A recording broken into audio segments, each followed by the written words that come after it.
Good morning बच्चों। कैसे हैं आप लोग? अच्छे।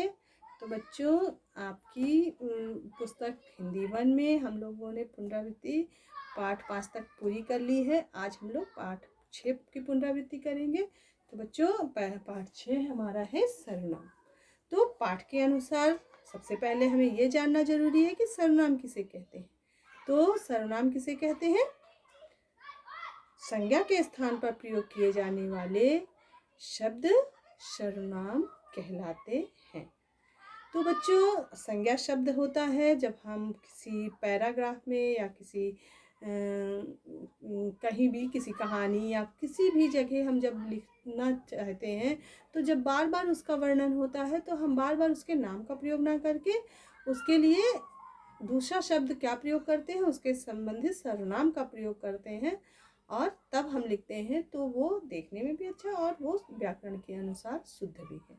बार बार हम नहीं लिखे कि राम घर आया, राम फल खाया, राम नहाया, राम सोया। ऐसा नहीं कि राम घर आया, उसने कपड़े बदले, फिर उसने हाथ पैर मुँह धुले और फिर उसने भोजन ग्रहण किया। इस तरह से हम उसने उसके लिए शब्द कौन सा शब्द प्रयोग कर रहे हैं?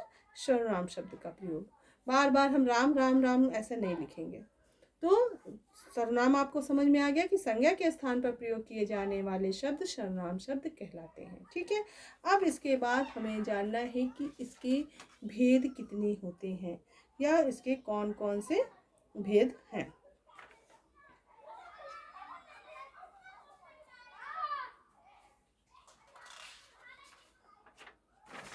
सर्वनाम के भेद।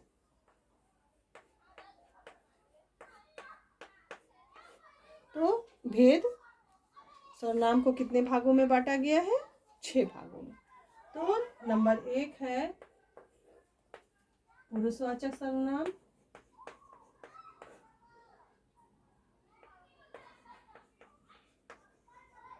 नंबर 2 है निश्चयवाचक।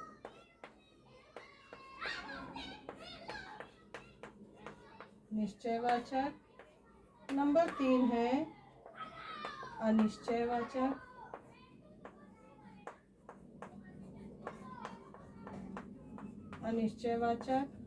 उसके बाद है 4 नंबर प्रश्नवाचक और 5 नंबर है संबंधवाचक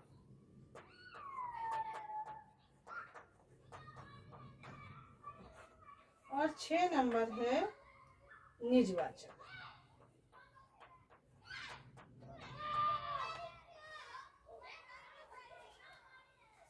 तो बच्चों, ये हमारे 6 भाग होते हैं जो सर्वनाम के होते हैं। ठीक है।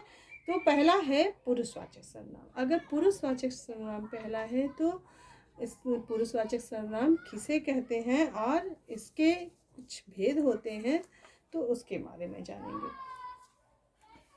वे सभी प्राणी पुरुष मतलब कि पुरुष हैं, अतः कहा जा सकता है कि प्राणी पुरुष का बोध कराने वाले सर्वनाम शब्द पुरुषवाचक सर्वनाम कहलाते हैं।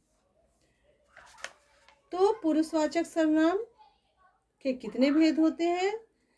3 भेद होते हैं। नंबर 1 है उत्तम पुरुष।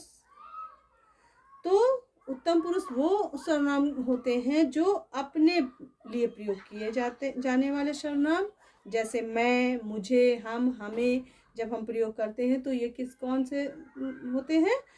उत्तम पुरुषवाचक सर्वनाम। इसके बाद है नंबर 2 है मध्यम पुरुषवाचक सर्वनाम। सुनने वाला श्रोता या पाठक, जब हम कोई बात कह रहे होते हैं, कुछ भी बातचीत कर रहे होते, तो एक सुनने वाला होता है, एक बोलने वाला होता है। तो सुनने वाले के लिए प्रयोग किए जाने वाले सर्वनाम शब्द मध्यम पुरुषवाचक सर्वनाम कहलाते हैं, जैसे तुम, आप, आपसे, तुम्हें आदि। नंबर 3 है अन्य पुरुषवाचक सर्वनाम। अन्य पुरुषवाचक में कौन आता है? जिनके बारे में बात की जा रही हो, वह, जैसे उसके, उसे, उन्होंने आदि। तो ये हमारे 3 प्रकार के पुरुषवाचक सर्वनाम हो गए। अब इसके बाद है, यहाँ पे ढेर सारे आपके पुरुषवाचक शब्द दिए हुए हैं, किसका कैसे एक वचन और बहुवचन के रूप में प्रयोग होते हैं, ये सब बताया गया है आपको। इसके बाद है निश्चयवाचक। नंबर 2 है निश्चयवाचक सर्वनाम। क्या है? निश्चयवाचक सर्वनाम। तो निश्चयवाचक सर्वनाम, इसके शब्द से ही आपको पता चलता है निश्चय। जो निश्चय होने का बोध कराता है उसे निश्चयवाचक सर्वनाम कहते हैं। किसी शब्द के निश्चित, किसी शब्द से निश्चित प्राणी का बोध नहीं होता है, जिसे बोध निश्चित होने का बोध होता है, उसे हम निश्चयवाचक सर्वनाम कहते हैं। तो जैसे कि कुछ शब्द, सर्वनाम शब्द दूर या पास की वस्तुओं या व्यक्तियों का बोध कराते हैं, उन्हें निश्चयवाचक सर्वनाम कहते हैं। मतलब कि उसके होने का, निश्चितता का बोध होता है, वो निश्चयवाचक सर्वनाम। उन्हें संकेतवाचक सर्वनाम भी कहा जाता है। इन्हें संकेतवाचक सर्वनाम के नाम से भी जाना जाता है। जैसे वह मेरा घर है। वह मेरा घर है, ये निश्चित है कि ये मेरा घर है। यह मेरा है, कल मैंने बाजार में इसी को देखा था। निश्चित है कि मैंने इसी को देखा था। या हम बोलते किसी को देखा था तो वो अनिश्चित हो जाता, लेकिन हमने कहा कि इसी को देखा था तो ये निश्चित भाव का बोध कराता है, इसलिए यहाँ निश्चयवाचक सर्वनाम होगा। अब इसके बाद अनिश्चय, नंबर 3 है अनिश्चयवाचक सर्वनाम। तो अनिश्चय, जहाँ पे अभी निश्चितता का बोध हो रहा था, जब अनिश्चितता का बोध हो, वहाँ पे अनिश्चयवाचक सर्वनाम कहलाते हैं। जैसे कुछ शब्द से किसी निश्चित वस्तु का बोध नहीं होता है। पता नहीं चलता है कि दूध में क्या है, क्या गिर गया है, या वहाँ कुछ पड़ा हुआ है, या वहाँ क्या रखा हुआ है। तो इससे हमें ये नहीं समझ में आता है कि कुछ तो रखा है, लेकिन क्या है उसके निश्चित होने का हमें पता नहीं चलता है, बोध नहीं होता है। तो वहाँ क्या होता है, उन सर्वनाम शब्दों के लिए हम क्या कहते हैं, अनिश्चयवाचक सर्वनाम। जिससे हमें अनिश्चितता का बोध होता है, उसे हम अनिश्चयवाचक सर्वनाम कहते हैं। यहाँ पे लिखा है कि कोई दरवाजा खटखटा रहा, तो ये कोई शब्द क्या है, निश्चित व्यक्ति का बोध नहीं होता है। अगर हम कह दें कि बाहर पिताजी दरवाजा खटखटा रहे हैं तो निश्चित हो गया, लेकिन यहाँ कोई लिखा हुआ है, इसका मतलब निश्चित नहीं है। तो ये हो गया अनिश्चयवाचक सर्वनाम। इसके बाद है प्रश्नवाचक सर्वनाम। जिन शब्दों का प्रयोग हम प्रश्न पूछने के लिए प्रयोग करते हैं, उन्हें हम सर्वनाम क्या कहते हैं, प्रश्नवाचक सर्वनाम कहते हैं। तो बच्चों, जो भी शब्द हम प्रश्न पूछ, जैसे कि हम बोलते हैं कि ये क्या रखा हुआ है, या ये ऐसे शब्द हैं जिसके उत्तर संज्ञा शब्द होंगे। जैसे कि जिन सर्वनाम का प्रयोग किसी व्यक्ति या वस्तु के विषय में प्रश्न करने के लिए किया जाता है, उन्हें हम प्रश्नवाचक सर्वनाम कहते हैं। जैसे कि तुम क्या कर रहे हो। तो यहाँ पे प्रश्नवाचक सर्वनाम के लिए कौन का प्रयोग होता है, कौन आया है, इस टाइप का प्रश्न जब हम करते हैं तो वहाँ पे क्या होता है, प्रश्नवाचक सर्वनाम। और 5 नंबर है संबंधवाचक सर्वनाम। संबंधवाचक सर्वनाम, तो संबंध स्थापित करने वाले शब्दों को हम क्या कहते हैं, संबंधवाचक सर्वनाम कहते हैं। कि जैसे जो मेहनत करेगा वह सफल होगा, जो कार्य करेगा वह इनाम पाएगा। तो इन दोनों का एक दूसरे से संबंध स्थापित हो रहा है। तो यहाँ पे हम क्या होगा, संबंधवाचक इन शब्दों को हम किससे जानेंगे, सर्वनाम। किस सर्वनाम से, संबंधवाचक सर्वनाम से। जिन सर्वनाम शब्दों का प्रयोग वाक्य के दो भागों में प्रयोग किए गए संज्ञा और सर्वनामों में संबंध बताते हैं, जो दो वाक्य हमारे प्रयोग किए जा रहे हैं उनके दोनों के संज्ञा सर्वनामों का एक दूसरे से संबंध स्थापित कराते हैं, उन्हें हम संबंधवाचक सर्वनाम कहते हैं। जैसे जो करेगा वो भरेगा, तो जो करेगा, जो करने वाला है वही भरेगा, तो ये दोनों किसके लिए, एक ही व्यक्ति के लिए प्रयोग हो रहे हैं सर्वनाम के रूप में, तो ये है संबंधवाचक सर्वनाम। अब है निजवाचक सर्वनाम।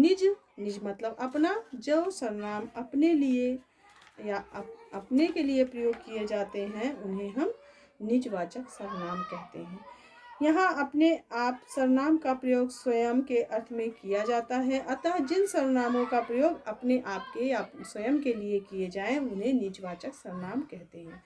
तो बच्चों, जैसे तुम अपने आप गृहकार्य कर लेना, तुम अपने आप के लिए गृहकार्य कर लेना, वह स्वयं चला जाएगा, वह स्वयं चला जाएगा। तो ये जो स्वयं शब्द आ रहा है, आप अपने लिए आ रहा है, या खुद शब्द आ रहा है, स्वयं आ रहा है, ये शब्द हमारे क्या है, निजवाचक सर्वनाम कहलाते हैं। तो बच्चों, ये हमारे सर्वनाम की परिभाषा आपने जानी, और सर्वनाम के कितने भेद होते हैं, 6 भेद होते हैं। 6 भेद जो होते हैं उनकी परिभाषा या उनके बारे में जाना आपने। तो बच्चों, इसके बाद बहुत सारे आपके अभ्यासकार भी दिए हुए हैं, कुछ मुख्य बिंदु यहाँ पे आपकी पुस्तक में दिए रहते हैं, इनको भी आप पढ़ सकते हैं, इनके माध्यम से भी आप परिभाषाएं जान सकते हैं अच्छे से। मैंने तो एक्सप्लेन करके आपको बता दिया है, आपको अगर लिखने के भाव से याद करना है तो इससे भी आप याद कर सकते हैं, ठीक है। इसमें बहुत सारे अभ्यासकार आपको दिए हुए हैं, उन्हें आप संभवतः कर चुके होंगे क्योंकि सब कुछ बहुत पहले पढ़ाया जा चुका है। सिर्फ और सिर्फ हम रिवीजन करा रहे थे कि आपको इनके पाठ से संबंधित परिभाषाएं और चीज़ें, जब आपको परिभाषाएं या उनके बारे में सही जानकारी होगी तो आपको अभ्यासकार करने में कोई दिक्कत नहीं होगी। तो इसमें कुछ इसी प्रकार से अभ्यासकार हैं, कुछ सर्वनाम शब्द छांटने हैं, उनके भेद बताने हैं, या कुछ जो है बहुविकल्पी प्रश्न दिए हैं, उनके उत्तर आपको लिखने हैं। तो बच्चों, इन्हें आप अगर नहीं किया है तो पीछे की वीडियो से खोल के आप वहाँ देखिए और पूरा कर लीजिए। नहीं, आप अगर लेसन को समझ गए हैं, पढ़ लिए हैं, तो आप अपने मन से अभ्यासकार को पूरा कीजिए, जिससे आपको अच्छे से आ जाएगा। जब आप खुद करोगे तो आपको समझ में आएगा, और फिर आप मिलाने को मिला सकते हैं कि अपने उसमें जाके वीडियो पे जहाँ पे टीचर ने पढ़ाया वहाँ से आप मैच कर लीजिए कि जो आपने किया है वो सही है कि नहीं। ठीक है बच्चों, तो आज के लिए हम लोग इतना ही, नेक्स्ट डे फिर कुछ और पढ़ते हैं। तब तक के लिए थैंक यू बच्चों।